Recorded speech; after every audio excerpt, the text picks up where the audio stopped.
La bouche du chrétien, un autel de sainteté et non une arme de division. Exhortation du jour.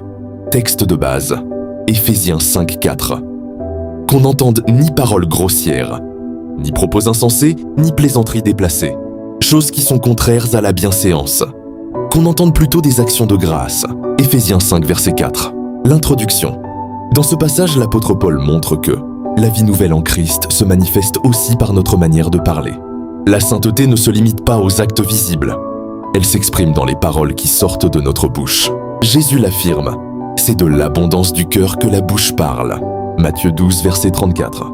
Notre langage révèle donc notre véritable état spirituel. Paul oppose deux manières de parler.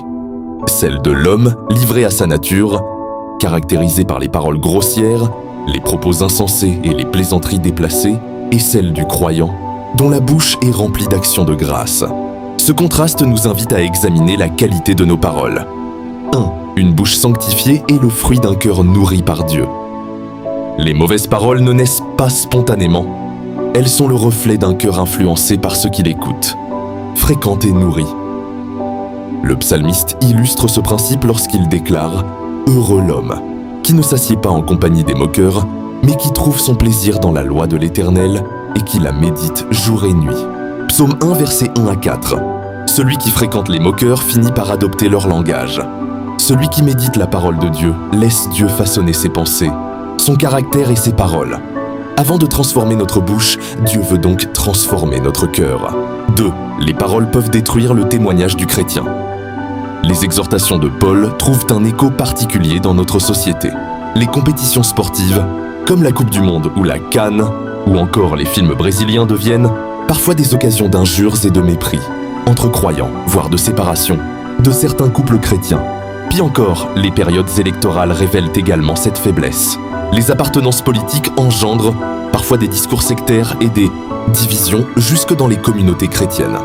Or, avant d'appartenir à un parti, nous appartenons d'abord et avant tout au Christ. De nos jours, cette dérive est amplifiée par les réseaux sociaux. Conçus pour rapprocher les personnes et diffuser la bonne nouvelle, les réseaux sociaux servent désormais à régler des différends, à humilier ou à attaquer publiquement des frères et des sœurs. Cette réalité n'épargne malheureusement pas notre Église. Il arrive que des membres utilisent ces plateformes numériques pour échanger des invectives ou exposer des conflits internes. De telles attitudes ne blessent pas seulement les personnes concernées. Elles fragilisent le corps de Christ, troublent les fidèles, découragent les nouveaux convertis et ternissent le témoignage de l'Église. Bien-aimés en Christ, sachons qu'une passion légitime ne doit jamais prendre le dessus sur notre identité en Christ. 3. Le langage du royaume, les actions de grâce. Face aux paroles destructrices, Paul ne propose pas le silence, mais un langage nouveau, les actions de grâce. Un cœur reconnaissant laisse peu de place à la critique, à l'amertume et aux querelles. Plus nous demeurons dans la présence de Dieu et dans sa parole, plus nos paroles deviennent des paroles de paix, de consolation et d'espérance. Paul et Silas en sont un bel exemple. En prison, ils auraient pu murmurer. Ils ont choisi de louer Dieu. Acte 16, versets 25, 26. Leur bouche est devenue un autel d'adoration et Dieu a manifesté sa puissance. Ce verset de ce jour nous enseigne 4 vérités spirituelles. 1. La bouche est un autel. Chaque parole est une offrande qui honore Dieu ou attriste le Saint-Esprit. 2. Les influences façonnent le langage.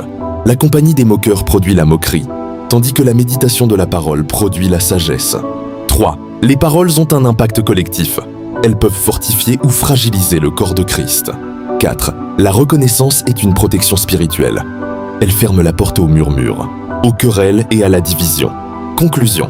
Éphésiens 5, verset 4 nous rappelle que la bouche du chrétien doit être un instrument de grâce et non une arme de destruction. Que chacun fasse de sa bouche un autel consacré au Seigneur Jésus. Amen.